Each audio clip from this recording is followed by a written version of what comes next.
Bonjour tout le monde, vous allez bien? Vous êtes bien? Alors, je suis content de vous voir. Et puis voilà, je sais pas pourquoi vous êtes là, mais je vais aussi me tourner là-bas comme ça. Il y a quelques personnes là-bas, 3, 4, 5, 6. Alors, il a oublié, ou peut-être qu'il a vraiment fait exprès de ne pas dire, mais il y a aussi le groupe des jeunes qui se passe tous les premiers et troisièmes, c'est ça? Premier et troisième dimanche. Et justement, par rapport à cela, dimanche dernier, on avait une réunion et puis je sais pas pourquoi c'est parti comme ça, mais ils ont commencé à dire t'as quel âge, t'as quel âge, t'as quel âge? Et moi, mon gamin, t'as quel âge? Et ils ont dit 42, des trucs du genre. C'est pas trop ça, mais je me suis dit, allez, j'ai 37 ans, pas aujourd'hui, mais j'ai 37 ans maintenant. Et pendant ces 35 ans, je me dis que j'ai beaucoup de regrets. J'ai eu beaucoup de regrets dans ma vie. Dans ma petite vie, voilà. Alors que j'ai que 37 ans. Et il y a le regret d'avoir fait, le regret de ne pas avoir fait, le regret d'avoir trop fait, et le regret de ne pas avoir assez fait. Il y a aussi le regret du si jamais, ou si seulement, tout en pensant qu'aujourd'hui ça aurait peut-être été meilleur, peut-être encore, entre guillemets. Et je me dis que j'ai peut-être passé trop de temps devant la télé ou devant le Facebook ou le téléphone au lieu de, ou trop de temps dans mes études ou dans mon travail au lieu de. Pour certains, c'est pas assez de temps avec la famille, trop dans le travail, pas assez de temps avec les enfants, pas assez de temps avec mes parents, alors que mes parents sont maintenant, pour certains, pour moi, ils sont encore là. Pas assez de vacances avec la famille, pas assez travailler pour gagner plus. Il y a plein de regrets en fait dans notre vie. Mais surtout le regret par rapport aux péchés qui ont un impact, je dirais, significatif aujourd'hui. Il y a des mauvais choix qu'on a faits et ce sont des péchés qui ont été commis contre Dieu et qui ont des impacts aujourd'hui.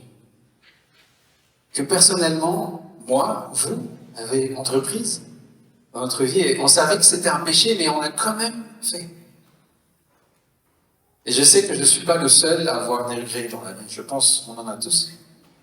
Et parfois, notre état de santé nous rappelle ces choses-là, comme une notification qui nous dit ah, ça c'est à cause de ce que tu as fait il y a longtemps. Tu as trop bu. Ou bien d'autres. Tu as mangé trop de gras et aujourd'hui, voilà, tu te retrouves ici. Et quand on ressasse le passé comme ça, souvent il n'y a que des choses, je dirais, négatives. Euh, et tout ça, ce que je raconte là, c'est négatif, mais ça, c'est nous, c'est notre état humain. C'est comme ça qu'on est. Et dans cette dépravation, je me suis alors tourné vers la parole, je me suis penché vers la parole parce que je me suis dit, je peux plus, c'est beaucoup. Et je suis tombé sur l'histoire de Jésus avec les deux brigands. Vous voyez, à gauche et à droite, vous vous rappelez tous. Luc 23, versets 39 à 43, où il est question de deux personnes pareilles, donc des malfaiteurs, mais complètement différents. Pourquoi ils sont complètement différents? On va le voir ensemble. On va lire l'Évangile de Luc, chapitre 23, versets 39 à 43. L'un des malfaiteurs suspendus en croix l'insultait en disant « N'es-tu pas le Messie? Sauve-toi toi-même et nous avec toi. » Et l'autre lui fit des reproches et lui dit « Ne crains-tu pas Dieu, toi qui subis la même punition? Pour nous, cette punition est juste, car nous recevons ce que nous avons mérité par nos actes. Mais lui, il n'a rien fait de mal. » Puis il ajouta « Jésus, souviens-toi de moi quand tu viendras pour être roi. » Jésus lui répondit « Je te le déclare, c'est la vérité. Aujourd'hui, tu seras avec moi dans le paradis. » Waouh! Vous imaginez cette scène? Jésus est en train de souffrir. à mort. Et il discute encore avec ces deux brigands à côté de lui. Je ne pense pas que ce soit un endroit normal pour discuter. On n'est pas sur une chaise, ni devant un petit café dans le Beaumain. Tu as les mains percées, enfin il avait les mains percées, en sanglots. Sûrement il y avait des mouches qui lui tournaient autour, il ne pouvait même pas, c'est pas possible. Il ne pouvait pas le repousser, le froid ou la chaleur lui tapait sur la tête. Et tout son corps était en sanglots. Et voilà que commencent à discuter ces deux brigands. L'autre lui fait des reproches, mais l'autre lui dit, la punition est juste pour nous. La punition est juste pour eux parce que ils ont vécu tel et tel. Ils le méritent, en d'autres termes. Ils méritent cela à cause des actes qu'ils ont effectués. Donc, l'autre là, dans son cœur, dans sa tête et dans sa mémoire, il était conscient que c'était juste ce qui lui arrivait. Il savait que tout ça était juste. En d'autres termes, il avait des regrets, il avait des remords. Est-ce que vous avez jamais vécu de moments comme ça où vous vous dites, c'est juste aujourd'hui si ça m'arrive, c'est vraiment normal si je suis comme ça, parce que j'ai pas fait le bon choix. Donc, il avait des regrets, il avait des remords, il savait que tout ce qu'il a fait était mal, mais devant ses regrets, Jésus lui donne une réponse remplie de beauté. Au verset 43, Jésus lui dit, « Tu seras avec moi dans le paradis. » Waouh! Souvent, dans ce genre de situation, nous avons cette tendance de se dire, « Oh, mais moi j'ai déjà récité le Notre Père, je ne sais plus combien de fois, donc je suis sauvé. » Ou sinon, j'ai déjà donné mon cœur à Jésus quand j'ai dit « Je te prends comme Seigneur Sauveur personnel de ma vie. » Comme une récitation. Comme si c'était une formule magique qui nous ramènerait dans le royaume de Dieu. Ça serait, je ne dirais pas facile, mais ce n'est pas une formule magique. Ce n'est pas une récitation qui nous sauve. L'intention était bonne, peut-être, quand la personne a dit ça, prends le Seigneur en tant que Seigneur et Sauveur de ta vie. Mais ce n'est pas ça qui va conduire au vrai changement de cœur. Le vrai changement de cœur vient de Jésus. Et le brigand, lui, il n'a même pas dit, Seigneur, je crois que tu es mon Seigneur Sauveur personnel de ma vie, je te prends dans mon cœur, blablabla et tout ça. Mais il a regardé, il a juste dit, il n'a même pas dit, j'ai foi en toi, il a dit, souviens-toi de moi. Vous voyez? Souviens-toi de moi. Et après, il a continué, quand tu viendras pour être roi. Quand tu viendras pour être roi, révèle sa foi. Ça veut dire qu'il avait vraiment cette foi que c'était le roi, que lui, il était le roi. Il était sûr que c'était un vrai roi. Et il avait la vraie foi. Et Jésus lui dit, tu seras avec moi. En d'autres termes, tu es sauvé. Et c'est ça l'évangile. C'est ça la foi qu'on voit au verset 42. Et c'est ça le genre de sauveur que nous avons, frères et sœurs. Nous avons un sauveur, un héros, heureusement pas un héros comme dans les films, mais un héros qui est vrai et qui va vraiment nous sauver et qui vit avec nous aujourd'hui, pas dans la télé, dans les science-fiction et tout ça. Et quelques heures avant sa mort, le voleur réalise que toute chose dans son passé, dans sa vie, qui est regrettable, a été oublié, complètement oublié. Tous ces actes ne valent plus rien du tout. Tout a été effacé et il va être sauvé. Rien n'a été fait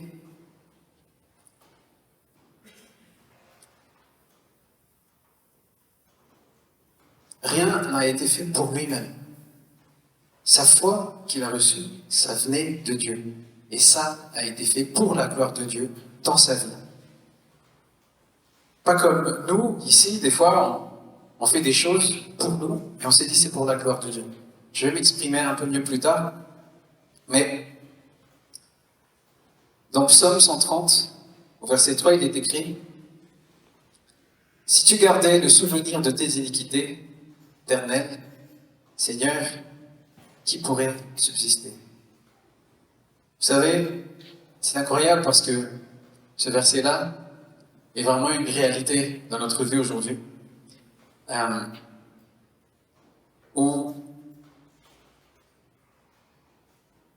des fois on ne sait même pas ce qu'on a effectué comme péché. Des fois on ne sait même pas, quand on s'est levé, si on avait une pensée mauvaise, si on avait fait du mal à quelqu'un dans notre vie. Et ce verset nous rappelle qu'il y a des péchés qu'on peut regretter. Il y a des péchés qu'on a même oubliés, mais qu'on ne sait même pas. Et c'est incroyable, parce que c'est ça, l'évangile de Jésus-Christ, qui efface tous ces péchés-là. Même ces péchés qu'on n'a pas, je dirais qu'on a fait par inadvertance. Christ est mort pour couvrir des milliers, voire des millions, des milliards de regrets que nous avons eus dans notre vie. Ma mémoire, vos mémoires, la mémoire de tout le monde sont effacées en nous rencontrant Christ. Et nous partageons tous le même problème quand on a des regrets comme ça. Parce que nous ne sommes pas fiables.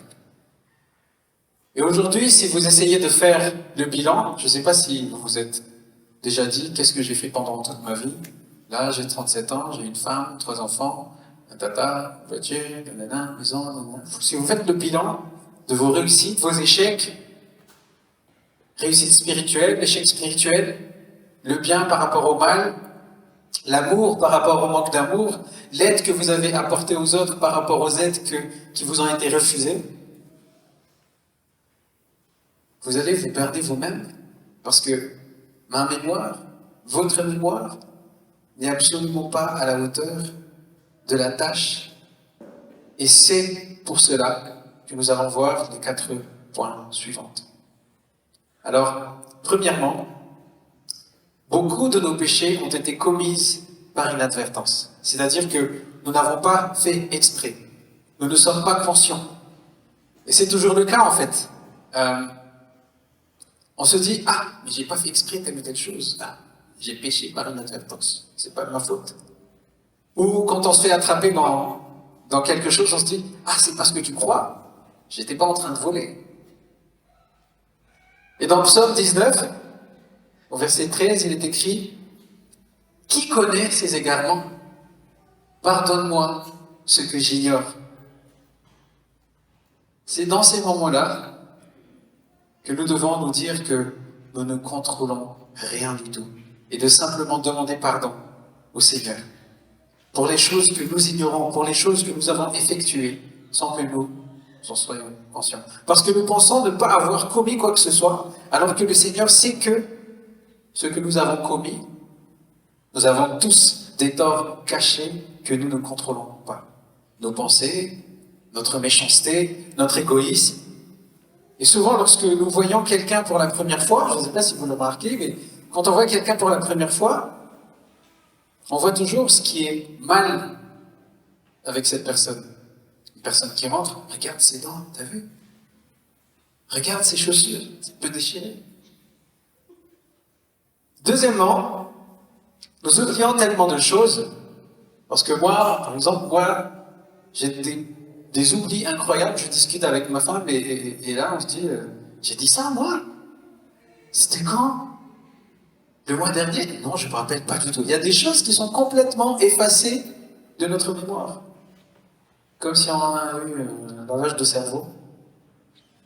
Et rien qu'en sortant d'ici, je sais que beaucoup vont dire, il a parlé de quoi, Steph, déjà? Oh, je ne me rappelle pas, il parlait de...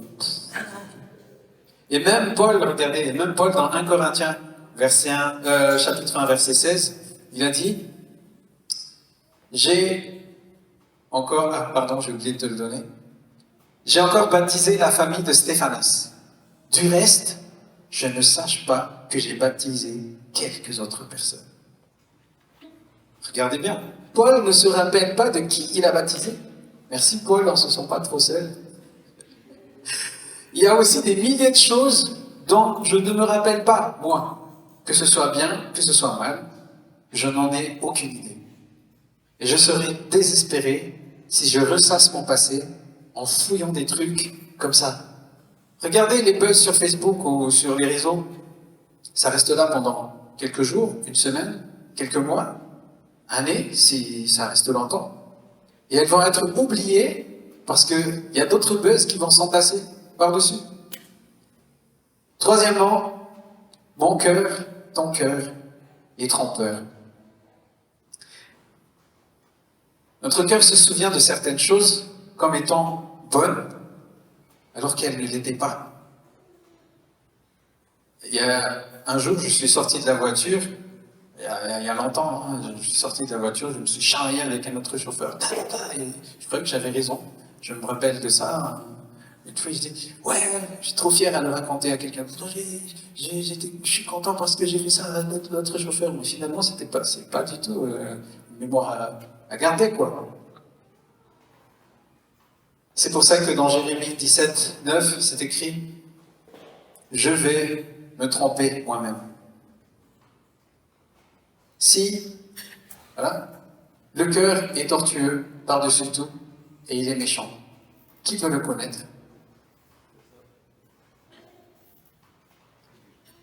Qui peut, dans le verset, dans la version français courant, c'est écrit, rien n'est plus trompeur que le corps humain, il est incurable, qui peut le comprendre? Quatrième point, Paul réfléchit à son propre parcours de fidélité, et voici ce qu'il déclare dans 1 Corinthiens 4, verset 4. Ma conscience ne me reproche rien, mais ce n'est pas pour autant que je suis juste. Celui qui me juge, c'est le Seigneur.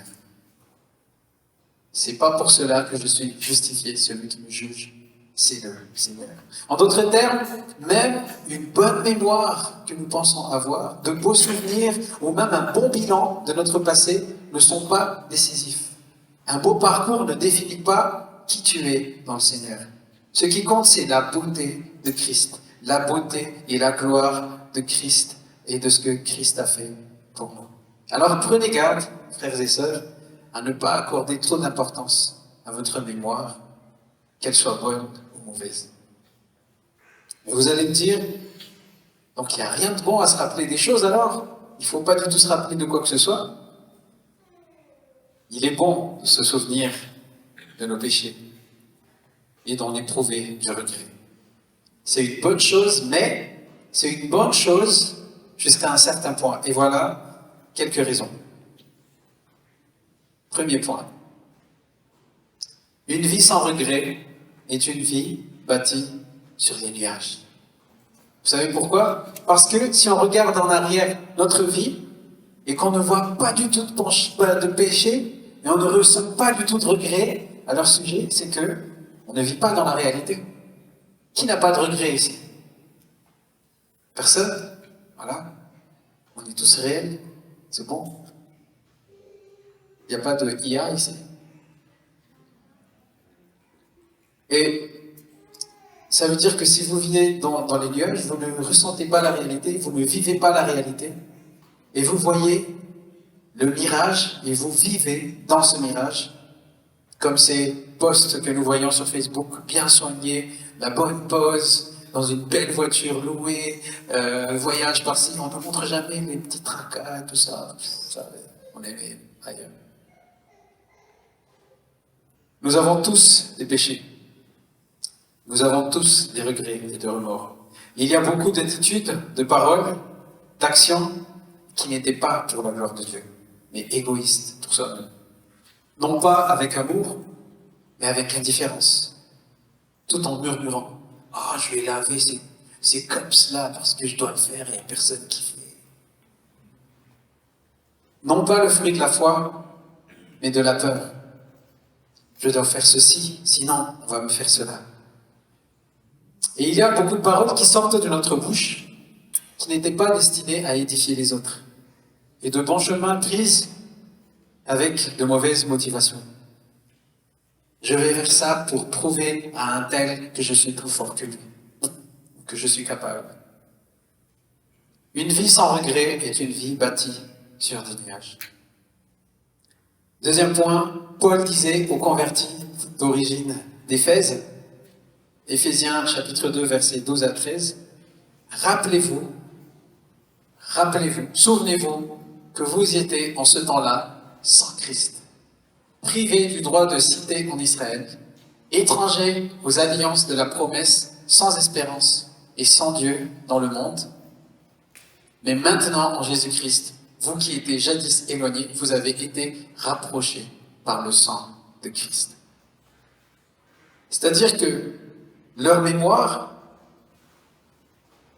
leur condition passée est regrettable, leur était ordonnée. Il est écrit au tout début, rappelez-vous, souvenez-vous. Donc c'est important de se rappeler de ces choses-là. C'est pour cela qu'il faut se rappeler parce qu'il faut qu'on regrette. Donc la troisième raison, c'est que la raison de cette mémoire, de ces regrets, certainement, qu'elle approfondit et intensifie notre reconnaissance pour la grâce de Dieu. Plus on se rappelle qu'on a fait des mauvaises choses, plus on se rapproche de la grâce de Dieu. Et notre appui complète sur la grâce et non pas sur nos efforts passés s'intensifie. Quatrième point, la dernière raison de se souvenir de nos péchés dans notre vie. Paul, il n'a jamais oublié son passé regrettable. Écrivant vers la fin de sa vie, il dit, 1 Timothée chapitre 1, verset 15, « Cette parole est certaine et digne. C'est une parole certaine et entièrement digne d'être reçue, que Jésus-Christ est venu dans le monde pour sauver les pécheurs dont je suis le premier. » Même Paul, il est conscient qu'il est le premier de ces pécheurs dont il parle. C'était un regret qu'il avait, et il ne l'a jamais oublié. Et ça l'a rapproché de la grâce de Jésus. Pour conclure, je conclus qu'il est bon de se souvenir de nos péchés et d'en ressentir du regret, mais jusqu'à un certain point. Donc, quand est-ce qu'on doit oublier et quand est-ce qu'on doit se rappeler? Paul a dit, « Frère, je ne pense pas avoir déjà atteint le but. » Donc Paul n'a pas encore atteint le but, mais je fais une chose. J'oublie ce qui est derrière moi et je m'efforce d'atteindre ce qui est devant moi. Je cours vers le but pour gagner le prix que Dieu, par Jésus-Christ, nous appelle à recevoir là-haut. Philippiens, chapitre 3, versets 13 à 14. Donc Paul ici nous invite à oublier ce qu'il y a derrière et d'avancer vers la grâce. Et aussi dans Éphésiens 2, 12, c'est écrit « Rappelez-vous ». Tout à l'heure, il disait « oubliez ». Et maintenant, il dit « Rappelez-vous ». Dans Philippiens 3, 13, il dit « Oubliez ». Dans Éphésiens 2, 12, il dit « Rappelez-vous ». Alors, si vous demandez « Mais quand est-ce qu'il faut oublier? Quand est-ce qu'il faut se rappeler ?»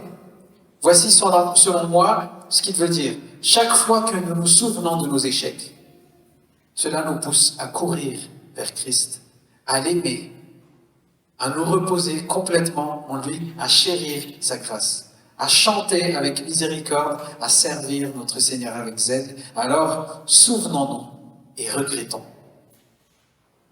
Ça va, vous me suivez? Souvenons-nous et regrettons. Chaque fois que ce souvenir commence à nous bloquer, à nous paralyser, à nous hanter, sous le poids de l'échec, sous le poids des remords, sous le poids de quoi que ce soit, au point que nous voulons nous détourner de Christ, au point que nous n'aimons plus la grâce, au point que nous ne pouvons plus servir avec zèle et énergie dans le temps qui nous reste à vivre. Le mot d'ordre pour aujourd'hui, frères et sœurs, c'est avançons ensemble dans la foi, vers le but, pour remporter le prix de l'appel de Dieu par Jésus-Christ, tout en se rappelant et en oubliant. La seule vraie espérance est en Christ Jésus.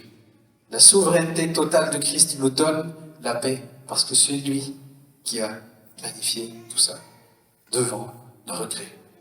Soyons comme ce brigand qui était à côté de Jésus, qui avait une foi solide, Et juste 1 heure avant de mourir, il a juste dit, j'ai foi en toi. Et il a été sauvé. Amen.